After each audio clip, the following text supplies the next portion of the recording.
Bonjour à tous, bienvenue dans le film du dimanche, l'émission qui améliore votre culture ciné en moins de 10 minutes par semaine. Et aujourd'hui on parle rêve, toupie et femme un poil encombrante avec Inception.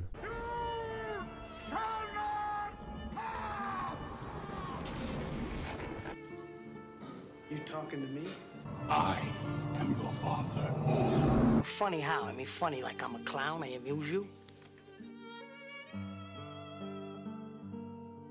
La thématique du rêve a toujours été un sujet qui a attiré les artistes. Que ce soit dans la littérature avec des romans comme Alice au pays des merveilles, la peinture avec par exemple le tableau simplement appelé Le rêve de Pablo Picasso, ou encore le cinéma avec entre autres le cultissime Mulholland Drive de David Lynch. C'est donc assez peu étonnant qu'un réalisateur comme Christopher Nolan, fan des scénarios un brin casse-tête, explore ce thème à sa sauce. Et fort de ses 200 millions de dollars de budget, Inception fut un véritable succès.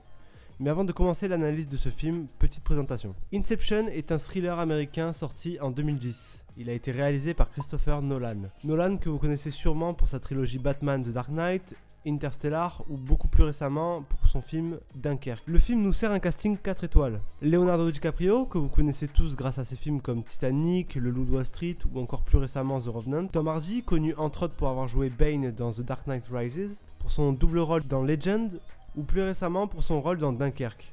On a aussi Joseph Gordon-Levitt, connu lui aussi pour avoir joué dans The Dark Knight Rises, mais aussi dans Don John ou plus récemment dans Snowden. Et enfin, Marion Cotillard, révélée par son Oscar en 2007 pour La Môme, et qui est devenue depuis l'actrice française la plus connue de sa génération, avec pas mal de films hollywoodiens comme The Dark Knight Rises aussi, ou plus récemment Allier.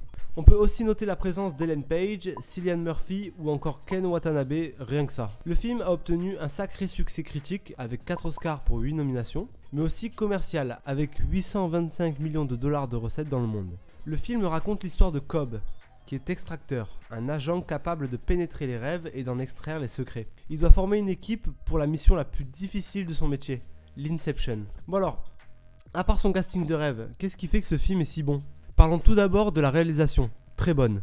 On a déjà un gros travail sur les différents décors, que ce soit une représentation de Paris ou une base enneigée dans la montagne, tout est parfait, ce qui contribue à l'ambiance du film.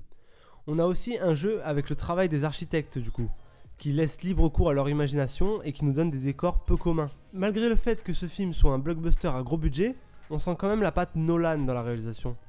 Avec un vrai travail sur la mise en scène, ce qui nous donne des scènes magnifiques comme la scène de bagarre en apesanteur dans l'hôtel ou encore la déformation de Paris. L'ensemble est parfaitement monté, notamment l'imbrication des différents rêves les uns dans les autres dans la dernière partie. On peut cependant reprocher au montage son côté un peu trop rythmé et un poil illisible dans cette même dernière partie. Mais bon, c'est juste pour chipoter. Le tout est accompagné de la musique parfaite de Hans Zimmer qui, comme à chaque fois, contribue grandement à la puissance de certaines scènes. Ensuite, le scénario qui est le vrai point fort du film. Puisque contrairement à la majorité des blockbusters, celui-ci est parfaitement bien ficelé. Comme d'habitude avec Nolan, le film est un casse-tête. Pas incompréhensible pour peu qu'on reste concentré, mais le film nous force à réfléchir. Et à l'époque des blockbusters au scénario un peu simple, ce film fait énormément de bien. Comme je l'ai dit plus tôt, la thématique du rêve est très vaste et adaptable, mais les règles instaurées par Nolan nous sont très bien expliquées en nous laissant quelques bonnes surprises. On apprend à les connaître au fur et à mesure de l'avancée de l'intrigue, mais on n'est jamais totalement perdu non plus. Le film, avec son alternance de scènes posées et de scènes plus speed, est assez bien rythmé et on ne voit pas du tout les 2h30 passer. Il est important de préciser que le scénario, au-delà du fait qu'il soit bien ficelé, aborde des thèmes plus profonds que la majorité des blockbusters. Mais on en parlera un peu plus tard. Mention spéciale aux multiples références aux différents genres cinématographiques, action, SF, films de braquage, films d'espionnage. La fin ouverte a aussi eu un fort impact dans le succès du film, puisqu'encore aujourd'hui, personne n'a la réponse exacte et les théories continuent de se créer 7 ans après la sortie du film. Parlons enfin du jeu d'acteur et du développement des personnages. Au niveau du jeu d'acteur, rien à dire, tout le monde se débrouille très bien d'après moi. DiCaprio et Tom Hardy sont comme à leur habitude parfaits et dégagent un charisme indéniable. Ellen Page se débrouille aussi très bien, mais son personnage, comme celui de Joseph Gordon-Levitt, est un poil trop lisse et pas assez charismatique à mon goût. Les acteurs secondaires, notamment Ken Watanabe ou encore Cillian Murphy, se débrouillent eux aussi très bien. Mention spéciale à notre Marion Cotillard nationale qui se met au niveau de ses pairs pour nous sortir une superbe interprétation entre femme fatale et femme totalement perdue. Tout simplement parfaite. Cependant, je trouve l'écriture des personnages loin d'être parfaite. Seul le personnage principal, celui joué par DiCaprio, est réellement développé. Les autres nous sont quasi inconnus et on a comme l'impression qu'ils servent juste de faire valoir ou de simples pièces d'un engrenage. Et cela limite notre affection pour eux.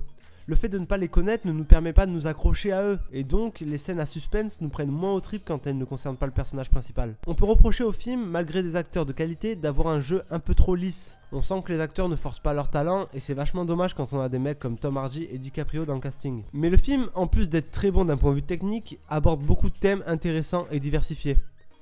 On a tout d'abord la thématique du rêve, qui contrairement à la majorité des œuvres traitant de ce sujet est ici traitée de manière plus réaliste, moins onirique, mais plus scientifique, et pose des vraies questions autour de ça. À l'heure où la science essaye de tout contrôler, ne serait-ce justement pas dangereux de vouloir tout contrôler? Cela ne va-t-il pas générer des abus? En prenant le cas du contrôle des rêves comme exemple, on peut faire un parallèle avec toutes les avancées technologiques actuelles qui nous permettent de tout contrôler et hypothétiquement de finalement perdre ce contrôle et d'en subir les abus. La thématique de l'amour est aussi abordée, et Dieu merci, pour une fois dans un blockbuster, cette thématique n'est pas abordée de manière niaise, mais de manière plus adulte, avec ses avantages et ses inconvénients, avec les prises de décision que l'on doit parfois prendre quand on est dans une relation amoureuse. Ensuite, le film aborde la thématique de l'idée, et surtout de sa propagation. Et pour moi qui fais des études en marketing et qui m'y intéresse beaucoup, j'ai remarqué pas mal de parallèles entre le processus de l'inception qui consiste à implanter une idée dans le cerveau et celui du marketing qui consiste lui aussi à implanter une idée dans le cerveau pour entre autres vendre un produit. Mais je vais peut-être chercher un peu loin, dites-moi ce que vous en pensez dans les commentaires. De plus, le film aborde aussi des thématiques qui nous parleront tous, comme celle du deuil ou le rapport au père. Mais je ne parlerai pas plus de ces deux thématiques, sinon je risque de vous spoiler certaines parties importantes de l'intrigue. Mais au final, le film pose surtout une question hyper existentielle. Qu'est-ce que la réalité? Qu'est-ce qui la définit? Comment savoir que nous ne sommes pas actuellement dans un rêve? Inception est un peu comme Matrix avant lui et plein d'autres encore, un film qui nous fait nous questionner sur notre existence. Pour conclure, Inception est un blockbuster au budget immense, qui a certains défauts inhérents à sa condition, mais il a pour lui sa capacité à nous faire réfléchir. Et à l'époque où la majorité des blockbusters ont tendance à être un peu trop simplistes, la sortie de Inception a fait beaucoup de bien au cinéma. Alors évidemment, il ne faut pas extrapoler et faire de ce film ce qu'il n'est pas, un film innovateur qui a révolutionné le cinéma, puisque non, Inception n'a pas révolutionné le cinéma, mais je vous conseille totalement ce film qui vous divertira et vous fera réfléchir à coup sûr. Bon visionnage!